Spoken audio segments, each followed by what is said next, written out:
महाराष्ट्र के रायगढ़ जिले की महासला नगर पंचायत में बड़ा राजनीतिक उलटफेर देखने को मिला है। मंत्री अदिति तटकरे के गढ़ में शिवसेना ने कांग्रेस के साथ मिलकर सत्ता पर कब्जा जमा लिया। नगराध्यक्ष पद के चुनाव में शिवसेना के शाहिद जंजीरकर ने जीत हासिल की, जबकि राष्ट्रवादी कांग्रेस पार्टी के उम्मीदवार सुनील शेडके को हार का सामना करना पड़ा। चुनाव में शिवसेना उम्मीदवार को 9 वोट मिले, जबकि एनसीपी उम्मीदवार को केवल 6 मत प्राप्त हुए। श्रीवर्धन और दिव्य आगर के बाद अब महासला से भी राष्ट्रवादी कांग्रेस की पकड़ कमजोर पड़ती दिखाई दे रही है। राजनीतिक गलियारों में इसे सुनील तटकरे और एनसीपी के लिए बड़ा झटका माना जा रहा है। आता भरपूर लोक आम्हाला जोडायला तयार आहेत आणि आमची इच्छा आहे, सर्वांची इच्छा आहे का इथे बदल जरूर घडेल आणि शिवसेनाचा आमदार श्रीवर्धन मतदारसंघामध्ये बसेल।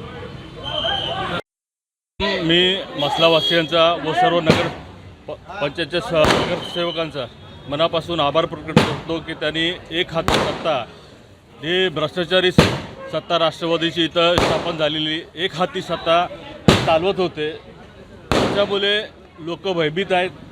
प्रत्येक ठिकाणी लोकांमध्ये आक्रोश असल्यामुळे आम्हाला हे पाऊल याच्यासाठी उचलावं लागलं की फक्त घोषणा करत आहेत, घोषणाशिवाय काही काम इथं होत नाही।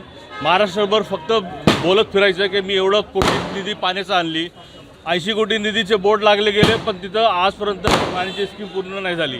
DPR अजूनपर्यंत झालेला आहे, पण त्याची पूर्ण आजपर्यंत त्याच्यावरती कुठलीही अंमलबजावणी झालेली नाही। त्यामुळे असे बरेच असंख्य प्रश्न आज इथं निर्माण झालेले आहेत। म्हणून आम्ही सर्व जे काँग्रेस आणि सेना हे सर्व नगरसेवकांनी शिंदे गटच्या याच्यामध्ये आम्ही आज निर्णय घेऊन ही सत्ता स्थापन केलेली आहे। म्हणून आज ही 100% जनतेची यश आहे। ही विजय अंतुले साहेबांचा आणि शिंदे साहेबांची विजय आहे।